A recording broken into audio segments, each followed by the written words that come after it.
The day I decided to destroy my family started like any other, with my brother Flynn eating my food and complaining about it. I stood in the kitchen, watching him devour the lunch I'd meal prepped for work, while he scrolled mindlessly through his phone. "You always buy the wrong kind of mayo," he said through a mouthful of my sandwich. "I'm Vera, and at 32, I own this house." Well, technically. The reality is more complicated, because family always makes things complicated. 3 years ago, I bought this place with my software developer salary and savings from my weekend consulting gigs. Dad moved in after his retirement fund dried up, and Flynn never left. That's because I buy the light mayo. For my sandwiches. Which that was. He shrugged, reaching for the second half. "You can make another one." I grabbed my laptop and headed to my home office, the only space that was truly mine in this 3-bedroom house I paid for. Except when I opened the door, there was a stranger sleeping on an air mattress in the middle of my carefully organized workspace. My heart stopped. "Flynn!" "Oh yeah," Flynn appeared behind me, still chewing. "Kai needed a place to crash. Just for a few weeks." Kai, Flynn's best friend from college, who'd been between jobs for the past 3 years. He stirred on the mattress, giving me a lazy wave. "You can work in the hallway," Flynn said, as if he was doing me a favor. "There's that little table by the window." I turned to him, my voice barely controlled. "This is my office. I have meetings. Client calls. I need privacy." "Don't be dramatic." Flynn rolled his eyes. "Kai's going through some stuff. He needs a proper room. And I need my workspace. The workspace in my house. The house I bought." "What's all this shouting about?" Dad emerged from his room, looking irritated. He'd probably been watching TV all morning, like usual. "Vera's being selfish about her office," Flynn said before I could speak. "Kai needs a place to stay." Dad's face hardened. "Really, Vera? After everything this family's been through?" "Everything this family's been through. Right. Like me working 60-hour weeks to keep us afloat. Like me covering Dad's medical insurance. Like me paying for Flynn's car repairs last month." "I have meetings," I repeated, hating how small my voice sounded. "Client calls. I can't work from the hallway." "Sure you can," Dad snapped. "Stop being difficult. Family helps family." "Kai isn't family." "He's like a brother to Flynn," Dad said. "And you're being ridiculous. Just grab your laptop and work somewhere else. You're good at adapting. You always have been." I looked at my father. Really looked at him. The man who hadn't hugged me since Mom died. Who never once said he was proud of me. Who watched me work myself to exhaustion while telling Flynn to find his passion. "Fine," I said quietly. "I'll work in the hallway." They both smiled, satisfied. Problem solved. Difficult daughter managed. I walked to the hallway table, a wobbly IKEA piece I'd assembled myself, and opened my laptop. Behind me, I heard Flynn and Dad discussing what to order for dinner. On my card, naturally. My fingers hovered over the keyboard. Instead of opening my work emails, I opened Google and typed, "How to sell house quickly." The first result was an ad. Cash buyers, fast closing, no questions asked. I clicked it. My phone buzzed. A text from my coworker, Cassandra. "Meeting in 5. You joining virtually?" I typed back, "Yes. And hey, do you still know that realtor you mentioned? The one who handled your sister's quick sale? Regina?" "Sure. Want her number?" I looked over my shoulder. Flynn was back in my office, my former office, helping Kai set up a gaming console. Dad had returned to his TV shows. Neither spared me a glance. "Yes," I replied to Cassandra. "I think it's time for a change." My hands were steady as I typed the next message, even though my heart was racing. 3 years of suppressed rage and resentment crystallized into perfect clarity. They thought I was good at adapting? Fine. They thought family helps family? Perfect. I was about to help them learn some very expensive lessons about taking people for granted. Actually, I typed to Cassandra, can you call Regina for me? Tell her I need someone discreet, someone who can help me sell this place without my family knowing. The response came quickly. OMG, are you doing what I think you're doing?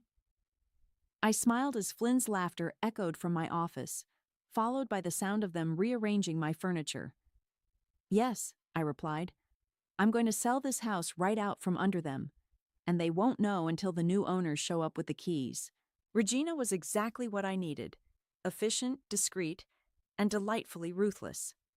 We met at a coffee shop 20 minutes from my house, far enough that I wouldn't run into anyone I knew.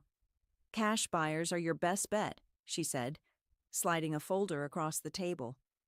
They'll take it as is, no inspection drama.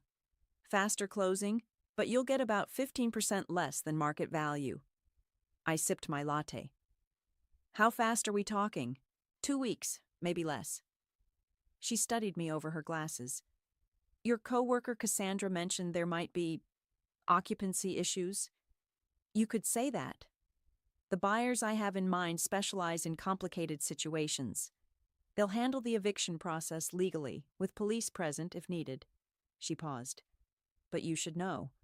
Once you sign those papers, there's no going back. Your family will be legally required to leave immediately.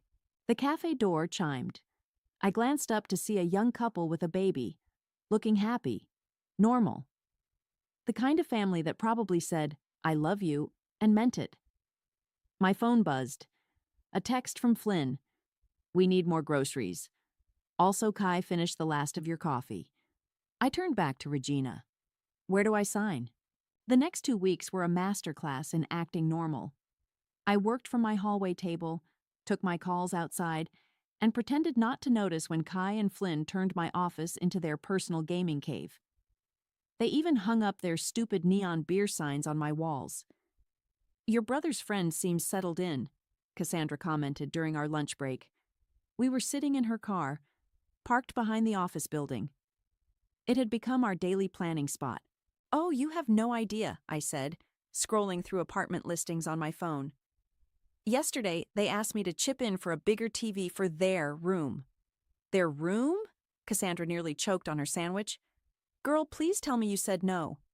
I said I'd think about it. Then I called Regina and asked her to expedite the paperwork. My phone buzzed again. Dad this time. Power bill is higher than usual. Can you handle it before the weekend?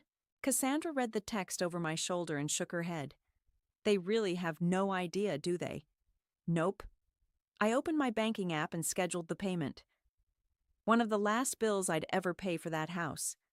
They think I'm their personal ATM with an endless supply of patience.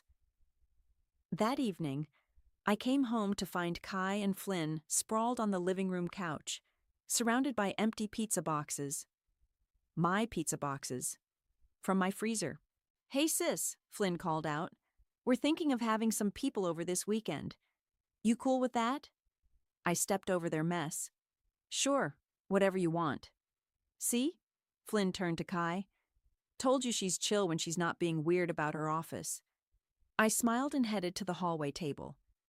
My laptop was open to Regina's email. Buyers signed.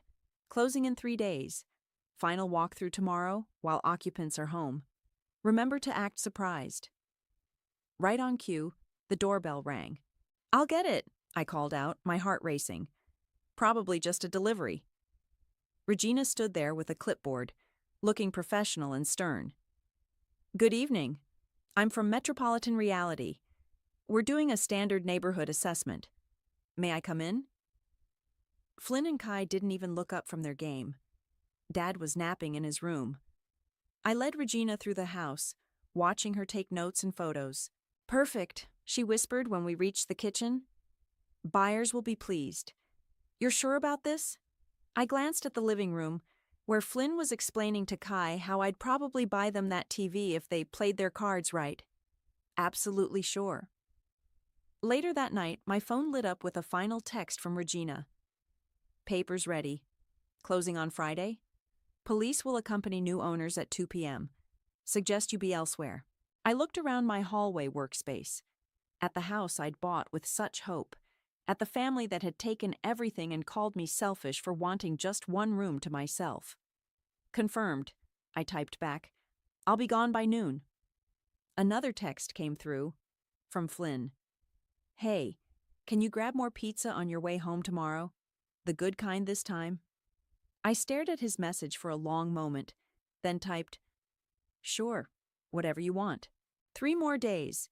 Just 3 more days, and they'd learn what happens when you push someone too far. I closed my laptop and headed to my room, the smallest bedroom, because Flynn had claimed the master bedroom needed his gaming setup. As I passed my old office, I heard Kai and Flynn laughing about something. Don't worry, I whispered to myself. Laugh while you can.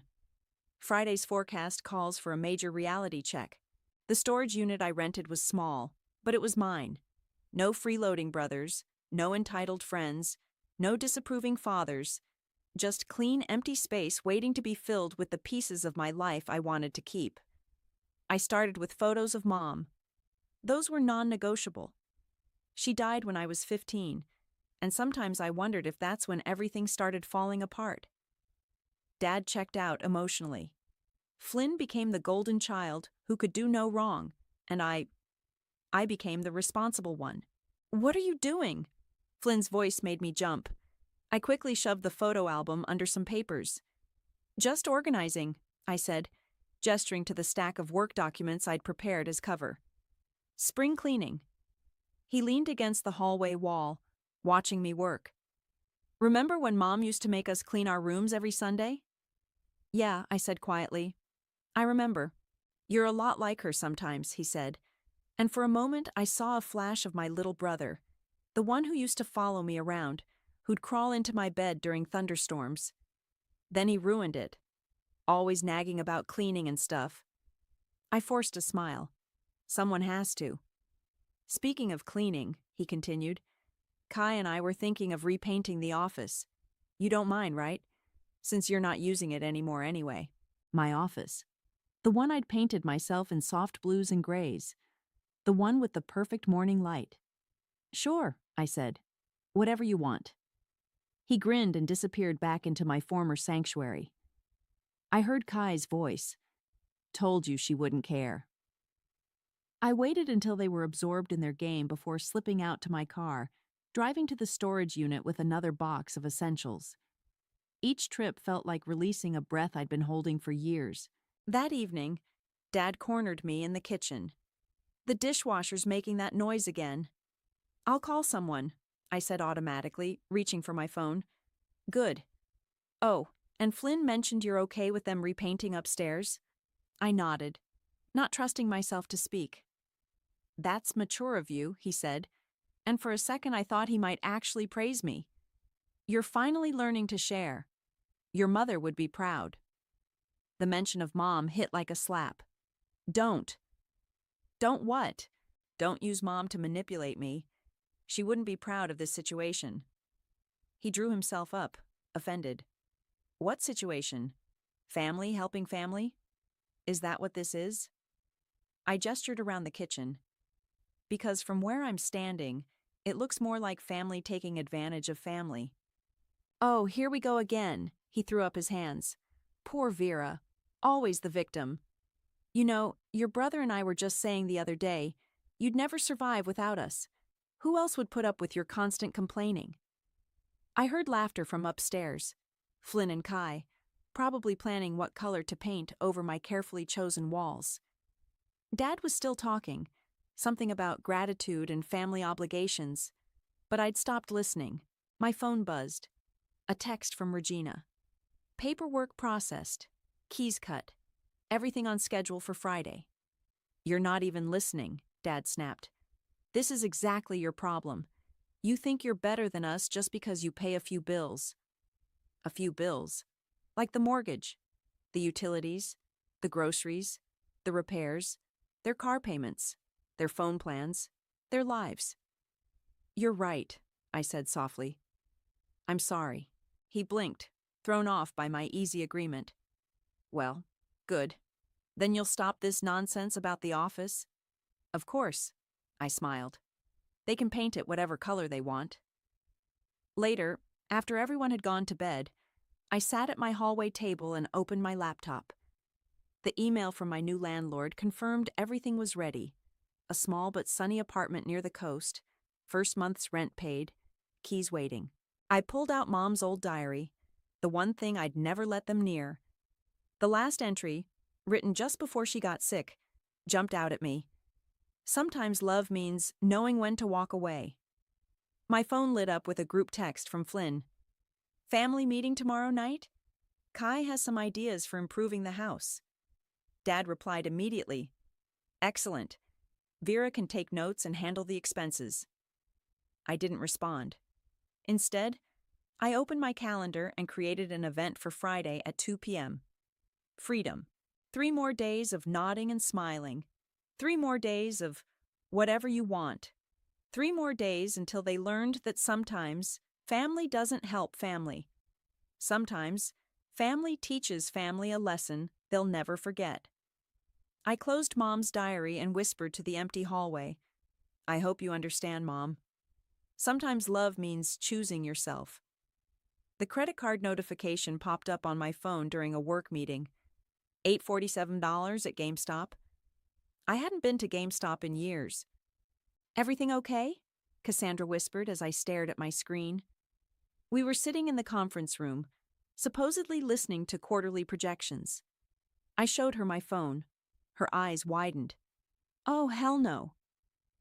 After the meeting, I drove home early, my hands tight on the steering wheel. The GameStop bags were still on the living room floor when I walked in. New console, 4 games, 2 controllers. Flynn! My voice echoed through the house. Get down here. He appeared at the top of the stairs, already defensive. What's your problem? I held up my phone. Want to explain this? Oh, that. He shrugged. I still had your card info saved from when you let me buy groceries. We needed something to do while job hunting. Job hunting?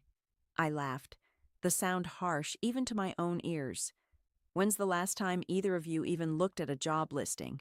We're networking, he said, like I was stupid for asking. Building connections. These things take time. And my credit card? You're good for it, he smirked. Besides, you owe me. I owe you? The room felt suddenly too small. For what exactly? For always being such a control freak. For making me feel bad about staying here. For I bought this house. My voice cracked. I pay for everything.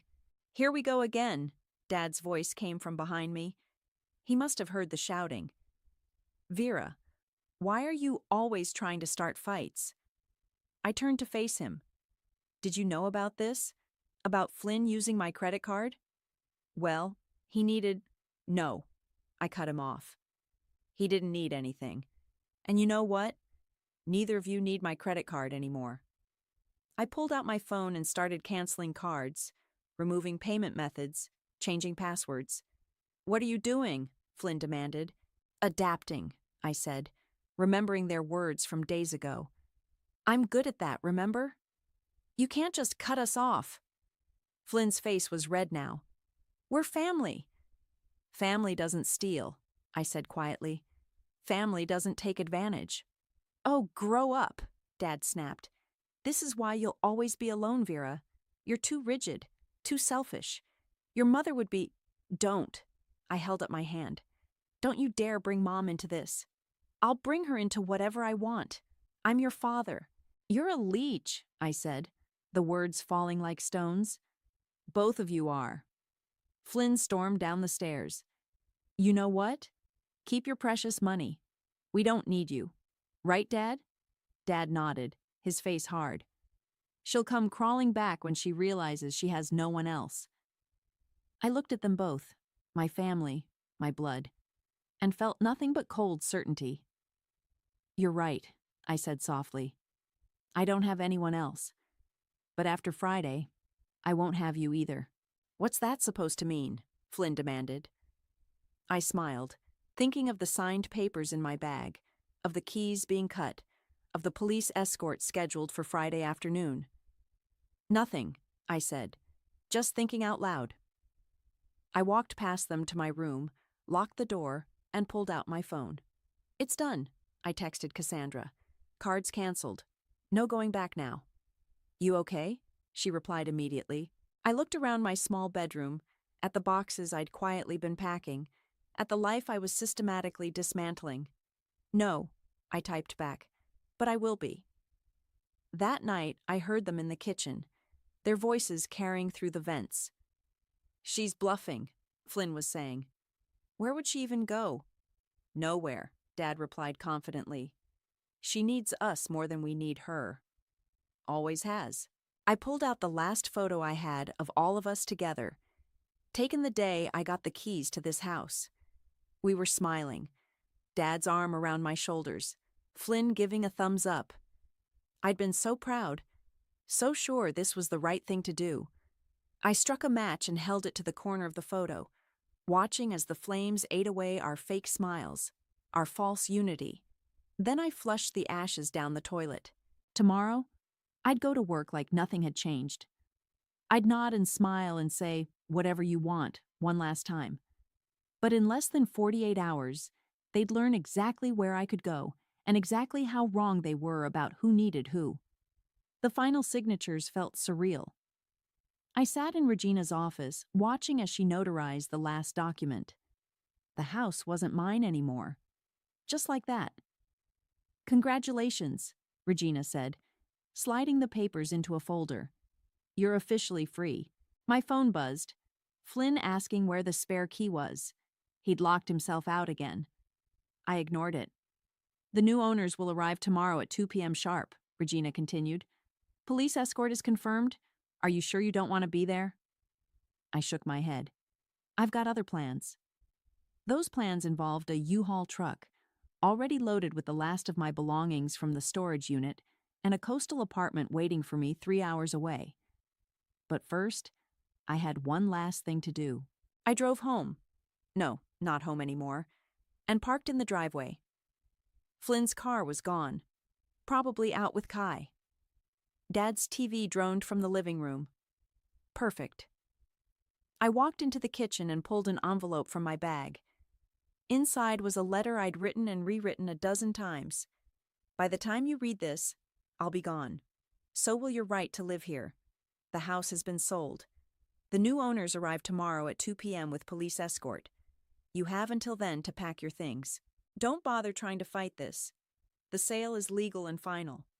Don't bother trying to find me either. By the time you realize what's happening, I'll be somewhere you can't reach. You taught me some valuable lessons about family. Here's one in return. Don't mistake kindness for weakness. Goodbye, Vera P.S. The GameStop purchases have been reported as fraud. Enjoy dealing with that, Flynn." I placed the envelope in the kitchen drawer where Dad kept his reading glasses, the one place I knew they'd look eventually. Then I walked through the house one last time.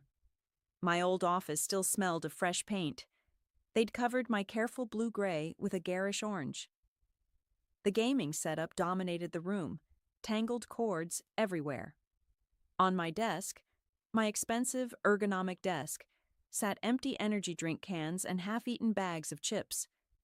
"Good riddance," I whispered. My phone buzzed again. Dad this time. "The internet's acting up. Fix it when you get home." Home? Funny how that word had become a prison. I took one last thing from my room. Mom's old cookbook, the one with her handwritten notes in the margins. Everything else important was already gone. As I reached the front door, I heard Dad shift in his recliner. "That you, Vera?" "Yeah," I called back, my voice steady. "Just heading out." "When will you be back?" "The internet." "Later," I said, the last lie I'd ever tell him. "Don't wait up." I closed the door softly behind me. In my car, I pulled out my phone and typed a message to Cassandra. "It's done. Papers signed. Letter left. I'm heading out." "Drive safe," she replied. "And Vera, I'm proud of you." Those words, the ones I'd never heard from Dad, made my eyes blur. I wiped them quickly and started the car. My phone kept buzzing as I drove away. Flynn had found his spare key and was demanding I pick up groceries. Dad was still complaining about the internet. Kai had apparently texted to ask if I could Venmo him money for pizza. I pulled over at the first gas station I saw and bought a new phone. As I transferred my essential contacts, Cassandra, my work, my new landlord, I thought about all the times I'd jumped to answer their demands. The old phone kept lighting up with messages. I turned it off and dropped it in a trash can. Back in my car, I looked at the time, 4:30 p.m. In less than 24 hours, they'd be reading my letter. In less than 24 hours, their comfortable world of endless taking would implode. My new phone buzzed, Regina sending the final confirmation. All paperwork filed with county. New owners have keys. Everything set for tomorrow. I started the car and pulled onto the highway. The setting sun painted the sky orange, the same awful color they'd painted my office. But ahead of me, the horizon was a perfect, peaceful blue. Like my office used to be. Like my life would be again. I turned up the radio and pressed the gas pedal. Behind me, 3 people sat in my former house, absolutely certain of their power over me. Ahead of me stretched an open road and a future they'd never see coming. 21 and a half hours to go. The cafe's window seat gave me a perfect view of the ocean. I'd been here since opening, laptop open, pretending to work while actually watching the clock tick toward 2 p.m. My new phone buzzed. Cassandra had sent a link to a local news website's Facebook page. The headline made me choke on my latte. Police called to residents dispute. Family claims. Daughter sold house without warning. I clicked the link. There was a photo of my old house, a police car parked outside. The article was brief, mentioning a family dispute and legal property transfer. Another text from Cassandra. Girl, it's blowing up. Your brother's posting everywhere looking for you. I opened Facebook. Flynn's status update appeared at the top of my feed. Emergency. If anyone knows where my sister Vera is, please contact me immediately. She's had some kind of mental breakdown.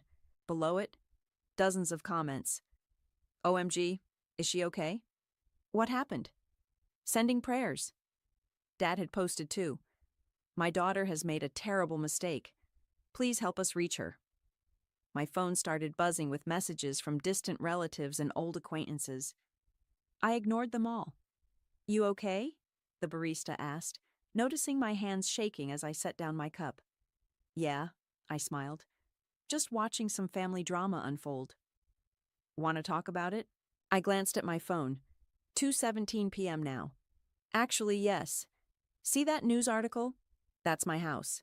Well, it was my house until noon yesterday. Her eyes widened as she read the headline. Wait, you're the daughter they're talking about? The one and only. I showed her Flynn's Facebook post. They're making it sound like I had a breakdown. What they're not mentioning is how they took over my home office, stole my credit cards, and treated me like their personal bank for years. So you just sold the house out from under them? Legally, with proper paperwork and everything. I refreshed the news page. New comments were pouring in. Just spoke to Flynn. He and their dad are being forced out by the new owners. This is insane. Where will they go? How could she do this to her own family? The barista let out a low whistle. That's some professional-level revenge. My phone buzzed again. A voicemail from Dad. Against my better judgment, I played it. Vera, honey, please. I know we've had our differences, but this? The police are here. There are strangers in our home with paperwork. Your brother is crying. How could you do this to us? We're your family. We're all you have. Please come home and fix this. Please, sweetheart. We need you. My hands were shaking again, but for a different reason now. His voice. He sounded broken. For a moment, I was 15 again, watching him crumble after Mom died. Then I remembered. You'll never survive without us. I deleted the voicemail. Cassandra called. Are you watching this unfold?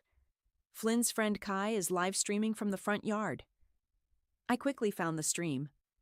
Kai was ranting into his phone camera. This is what happens when you trust crazy people. We're being kicked out. She's ruined everything. The camera panned to show Flynn sitting on the curb, head in his hands. Dad was arguing with a police officer, waving papers around. The new owners stood calmly by their car, waiting. "I can't believe you really did it," Cassandra said. "How do you feel?" I watched as Flynn finally stood up, walked to his car, and started throwing his gaming equipment inside. Honestly, I feel... My phone exploded with notifications. Someone had found my work email and shared it. Messages started pouring in. "How dare you? Your poor family. You heartless witch." But there were others too. "Good for you. Wish I had your courage. They had it coming." The barista brought me another latte on the house. "For the entertainment," she winked. On the live stream, the police were now supervising as Dad and Flynn packed their cars. Kai was still ranting, but he'd started throwing in phrases like, "I have nowhere to go," and dropping his Venmo handle. "Vera?" Cassandra was still waiting for my answer. "How do you feel?" I watched my family load their lives into their vehicles. Watched them realize exactly what it meant to lose everything. Watched them finally understand that actions have consequences. "I feel free," I said, and was surprised to find I meant it. I finally feel free. "Your story has gone viral," Cassandra announced, barging into my temporary apartment with her phone held high. "You're trending on Twitter as Shah House Revenge." It had been a week since the sale. I'd taken emergency vacation days from work, hiding out in my short-term rental while the internet exploded with opinions about my life. "Look at this TikTok," Cassandra continued, playing a video where a young woman recreated my story with dramatic captions. 5 million views. "Great," I muttered. "I'm a social media sensation." My phone rang. Another unknown number. I'd been getting calls from news outlets all week, wanting my side of the story. I declined the call. "Oh my God," Cassandra gasped, scrolling. "Flynn just posted a GoFundMe. Homeless due to sister's mental breakdown. Please help our family recover." I grabbed her phone. The campaign already had $3,000 in donations. The description painted me as an unstable person who'd betrayed her loving, supportive family. "Loving and supportive," I laughed. "That's rich coming from someone who stole my credit card." My laptop pinged with a new email. A recruiter for a tech company in a quiet coastal town 3 hours away. I'd applied months ago, almost forgotten about it. "We were impressed with your portfolio," the email read. "Would you be interested in a remote interview this week?" Before I could respond, my phone buzzed with a text from an aunt I hadn't spoken to in years. "Your father is devastated. He's staying with your uncle. How could you be so cruel?" I blocked her number and opened Facebook. My timeline was flooded with relatives taking sides. "She worked herself to death for them. Family doesn't do this to family. They had it coming. She's clearly unstable. Your cousin Maria posted security footage," Cassandra said, showing me another video. It was from the day of the eviction. Flynn and Dad being escorted out by police while Kai screamed about injustice. "They're staying with Aunt Susan," I said, having heard through the grapevine. "She's always enabled Flynn anyway." "And Kai?" "Apparently he's sleeping on someone's couch. He started a job search hashtag. Hire Kai. It's not going well." My phone buzzed again. A voicemail from Dad. His fifth today. I played it on speaker. "Sweetheart, please. We've learned our lesson. Whatever we did to upset you, we're sorry. This isn't you. You're not vindictive like this. Come home. We can fix this." Cassandra snorted. "Now they want to fix things?" I deleted the voicemail and opened my email to respond to the recruiter. As I typed, another notification popped up. Someone had shared my story on Reddit's pro-revenge forum. The comments were overwhelming. "Queen behavior. They fucked around and found out. Best revenge story ever. This is what happens when you push someone too far. You're famous," Cassandra grinned. "I'm infamous." I corrected her. There's a difference. My laptop pinged again. An email from Flynn, his first direct contact. Hope you're happy. Dad's a mess. Aunt Susan's spare room is tiny. Kai had to sell his gaming setup. All because you couldn't handle sharing your precious house. You always were selfish. Don't bother coming to any family events anymore. You're dead to us. I forwarded the email to Cassandra without comment. Wow, she said, after reading it. Still your fault somehow. Amazing. The best part? I pulled up another email. Remember those fraudulent GameStop charges? The credit card company investigated. Flynn's being charged with credit card theft. Holy shit. Yeah. Turns out karma's not done with them yet. My phone lit up with one final voicemail. Dad again. His voice was different this time. Harder. I recorded a video for you. A proper response to what you've done. Everyone will see who you really are. The daughter who abandoned her family, who threw away everything her mother built. You'll regret this, Vera. You'll die alone. I set the phone down, hands shaking slightly. Hey, Cassandra said softly. You okay? I looked around the temporary apartment, at my boxes packed for the coast, at the laptop with the recruiter's email, at the new life waiting to begin. You know what? I picked up my phone and blocked Dad's number. I am okay. For the first time in years, I'm actually okay. Good, Cassandra smiled. Because there's another TikTok about you, and this one's set to Fighter by Christina Aguilera. I laughed, really laughed, for the first time since the sale. Show me. As we watched the video, my email notification chimed. The recruiter wanted to interview tomorrow. Sometimes karma works in mysterious ways. Sometimes it works through viral videos and credit card fraud investigations. And sometimes it works through a quiet job offer in a coastal town, far away from the chaos you've left behind. The coastal breeze carried the scent of salt and new beginnings as I set up my home office. Floor-to-ceiling windows overlooked the ocean. No gaming consoles or entitled brothers in sight. My phone buzzed, Cassandra sending another social media update. Dad's response video had finally dropped, but it wasn't having the effect he'd hoped. Have you watched it? She texted. No need, I replied. The comments tell me everything. They did. His attempt to paint me as an ungrateful daughter had backfired spectacularly when he accidentally revealed more about their behavior than he'd intended. We gave her everything, he'd apparently ranted. She had a whole hallway to work in. We only took her office because Flynn's friend needed it more. The internet had not been kind to that logic. My new desk chair, an exact replacement for the one Flynn and Kai had ruined, arrived just as my laptop chimed with a news alert. Someone had leaked Flynn's credit card fraud charges to a local news station. I opened the article.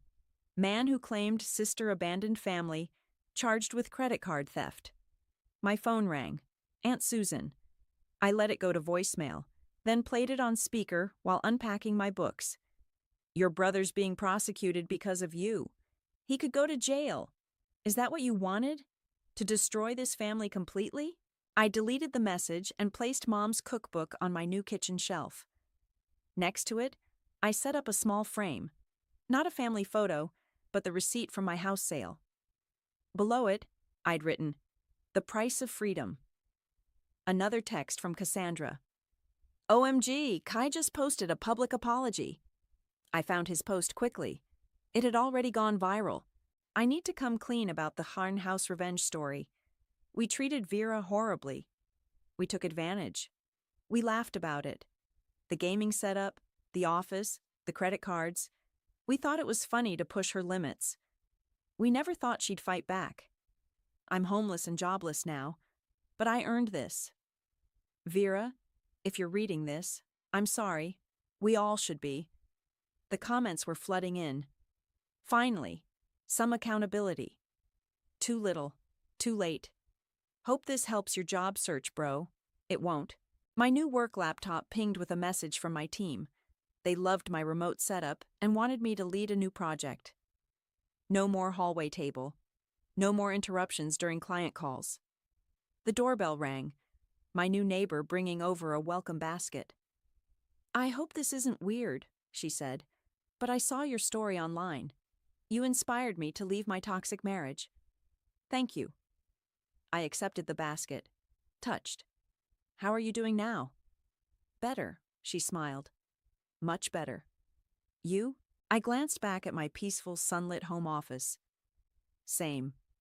After she left, I opened my personal email one last time.